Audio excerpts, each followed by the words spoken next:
Hello.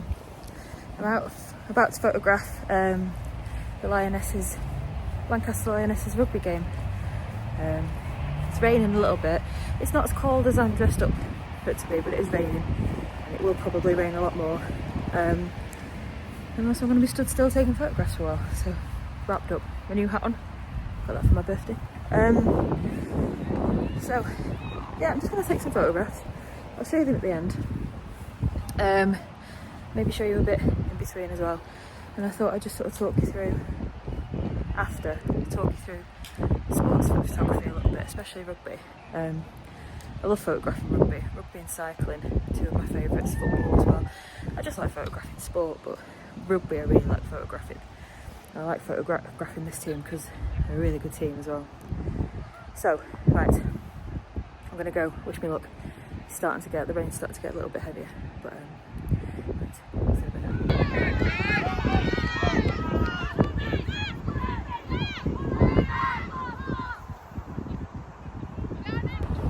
It's quite windy and I'm having to keep an eye on the game.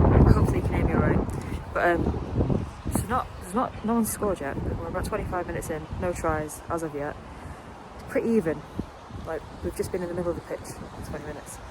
And normally in rugby, because it's so end-to-end, I know all sports are end-to-end, but rugby is very end-to-end.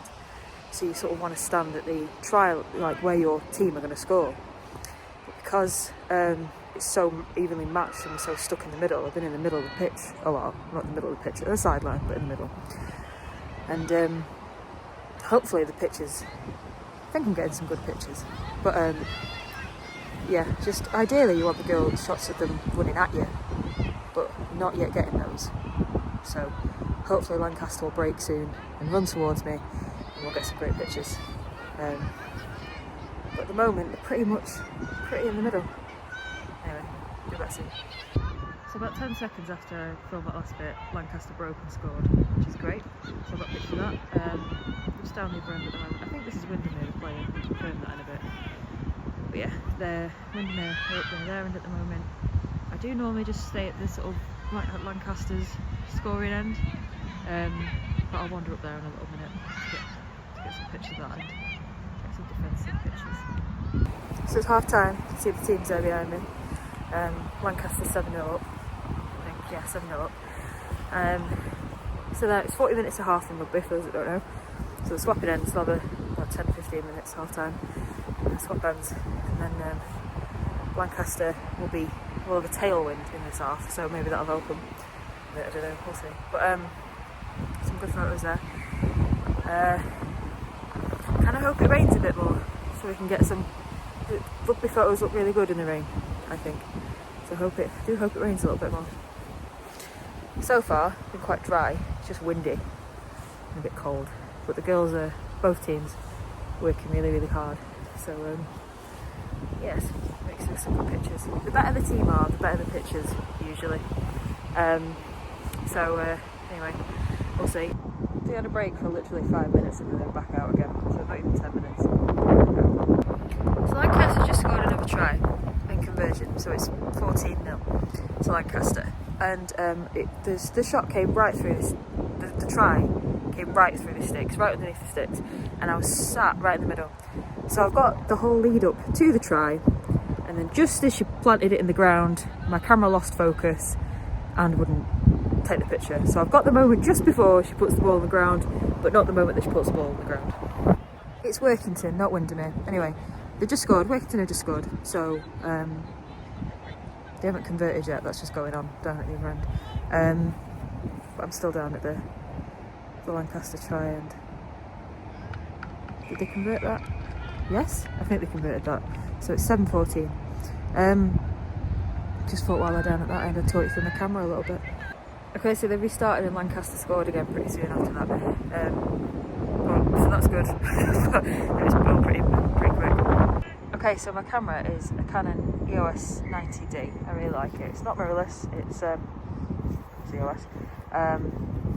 Nice long lens on there, 70-200, and when I'm photographing sport, I usually have it TV, which is like shutter speed priority, so manually set the shutter speed to pretty quick. I change it a bit throughout the game, but it's pretty cloudy And also these girls are pretty fast, so that's really quick, but not as quick as like cycling. Set it to cloudy, I'll focus. Auto iOS normally, if I'm inside I mess with that a bit, but because the light's changing a bit today, I just put it on auto. And I'm generally shooting in RAW, just so it makes the pictures much bigger photographs. In RAW you can edit them a bit more as well. I don't do much editing with these, I only just change the light a little bit, crop them a little bit. But yeah, so that's my camera setup. So Lancaster is still playing well down there. I'm going to wander off down the touchlines in a bit, because I think I've been down there for a little bit. When Lancaster are breaking, they're getting up here really quickly, but Workington have had the ball more.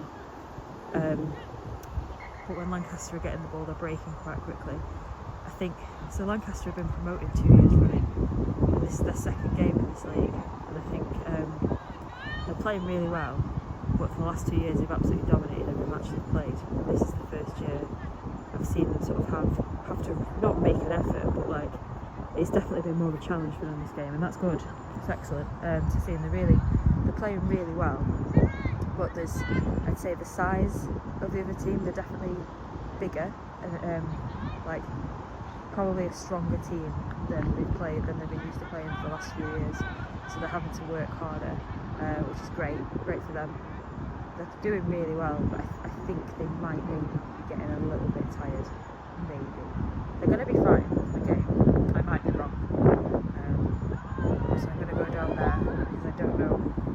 There's not long left. There's about 10-15 minutes left of the game. I'll go down there for a little while. They'll probably break as soon as I get down there, and we'll wrap this end.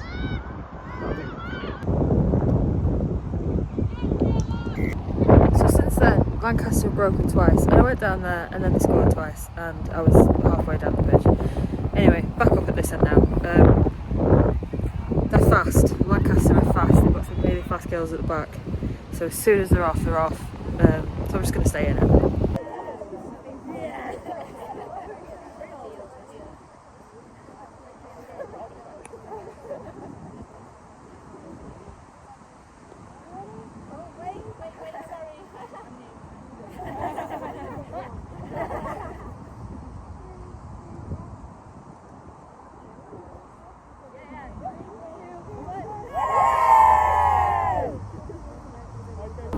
Okay, I might have been wrong, they might not have been getting tired, they might have been absolutely fine. So Lancaster won. I'm in a team talk there behind me. They got new kits as well, look smart. So when you're photographing sport, like the ability of the team makes a lot of difference, obviously. Like the better the team, the better picture you get.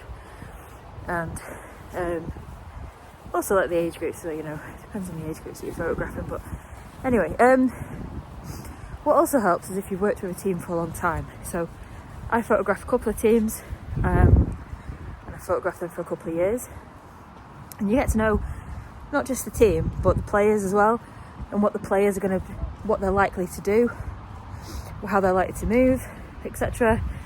And you get to know the team sort of style of play a little bit, as well as the individual style of play. So you can kind of anticipate them a little bit, and it makes for really good, I think it makes for really good pictures.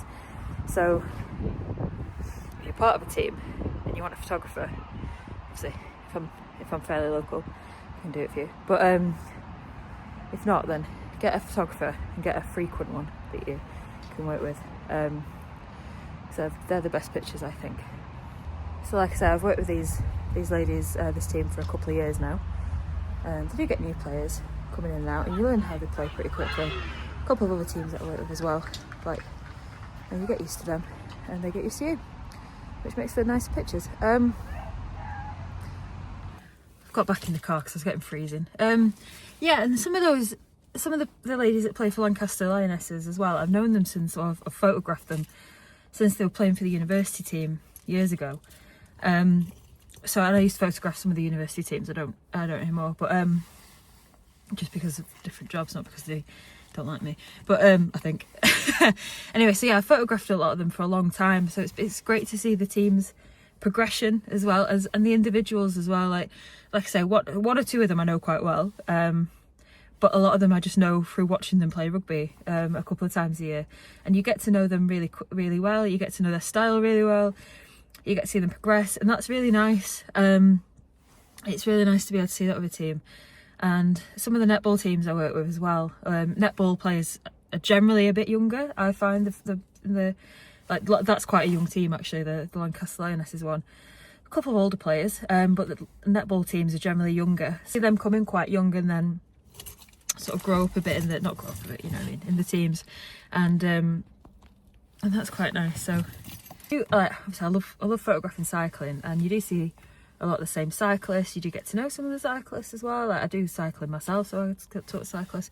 But with team sports, it's a bit different because you get to work with a team, and build a bit of a relationship with them, like I say, and that's nice. That's really nice.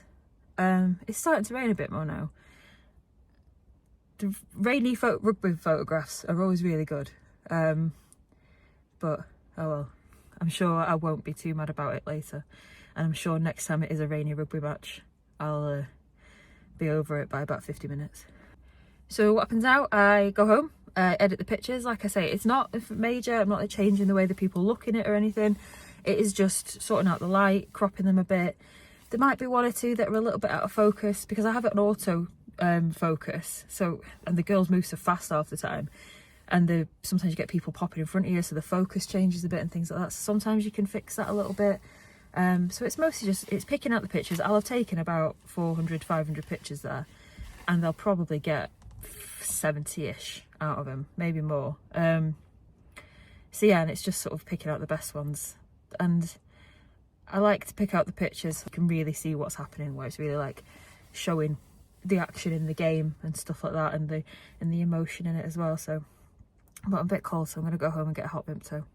Okay, so I came home and I kind of changed my mind about how I was going to edit this video. So what I've done instead, I'm going to put the pictures through the video. You'll have seen this by now, this will have happened. The pictures through the video where I'm talking about them, or where I'm talking about things.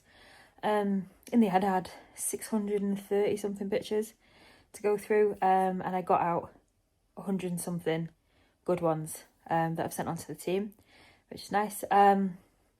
And then they're the teams now, they can do whatever they want with them. And they usually use them for like promotion and advertising the next games and stuff like that. So that's it in terms of sports photography. Back to art and drawing next week, but sports photography is something to do.